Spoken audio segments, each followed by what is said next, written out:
মণিমুক্তা দিয়ে তৈরি করা গম্বুজ, জান্নাতের আরো বহু জিনিস আল্লাহ তাআলা তাকে দেখিয়েছেন। এর মধ্যে একটা বিশেষ ঘটনা নবী আলাইহিস সালাম পরবর্তীতে বলেছেন বেলাল রাদিয়াল্লাহু তাআলা আনহুকে।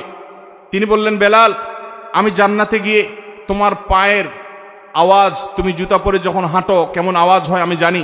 পরিচিত মানুষ যারা, একান্ত কাছের মানুষের পায়ের হাঁটার আওয়াজ কেমন হয় সেটা মুখস্থ হয়ে যায় মানুষের। নবী সাল্লাল্লাহু আলাইহি সাল্লাম বলেছেন, বেলাল, আমি জান্নাতে আমি দেখেছি যে আমার আগে আগে তুমি হাঁটছো এরকম মনে হচ্ছিল এবং তোমার পায়ের জুতার আওয়াজ আমি শুনতে পেলাম। বেলাল, আমাকে বলো তুমি কি আমল করো?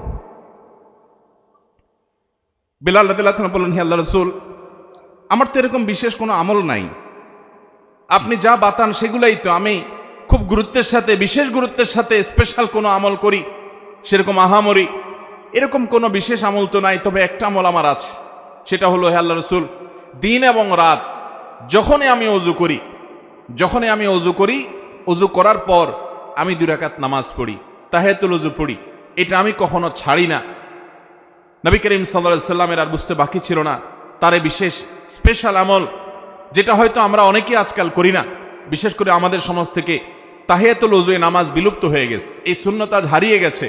আমরা ওযু করার পর 2 রাকাত নামাজ পড়ার বেশিরভাগ মানুষ অভ্যস্ত না। তাহিয়াতুল ওযু তো পরের কথা, তাহিয়াতুল মসজিদও আমাদের সমাজ থেকে হারিয়ে গেছে।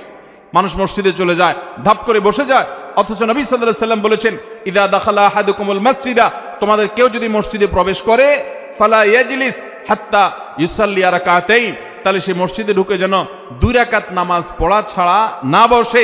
নবী করিম সাল্লাল্লাহু আলাইহি সাল্লাম এত গুরুত্ব দিতেন। এক ব্যক্তি এসে বসে গেছে, তিনি তাকে বলেছেন, তুমি কি 2 রাকাত নামাজ পড়েছো? লোকটি বলেছে, না পড়ি নাই। নবীজি বলেছেন, কুম, দাঁড়াও, তুমি 2 রাকাত নামাজ পড়ো, তারপরে বসো। আল্লাহর ঘরের সম্মানার্থে গিয়ে বসতে হলে তুমি 2 রাকাত নামাজ পড়বে, তারপরে গিয়ে বসবে।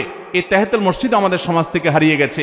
আর তাহিয়াতুল ওযু, এটা তো আমরা অনেকে জানিও না যে যতবার আপনি ওযু করবেন, ওযু করার পর কোনো কথাবার্তা অন্যান্য কাজকাম করার আগে, ওযু করার পর দ্রুততার সাথে আপনি কিবলামুখী হয়ে 2 রাকাত নামাজ পড়ে ফেলবেন। এটা ওযুর সম্মানে, এটাকে তাহিয়াতুল ওযু বলা হয়।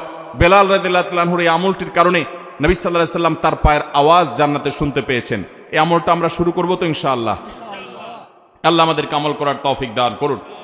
নবী করিম সাল্লাল্লাহু আলাইহি সাল্লাম জান্নাতে এরকম আর অনেকগুলো দৃশ্য দেখতে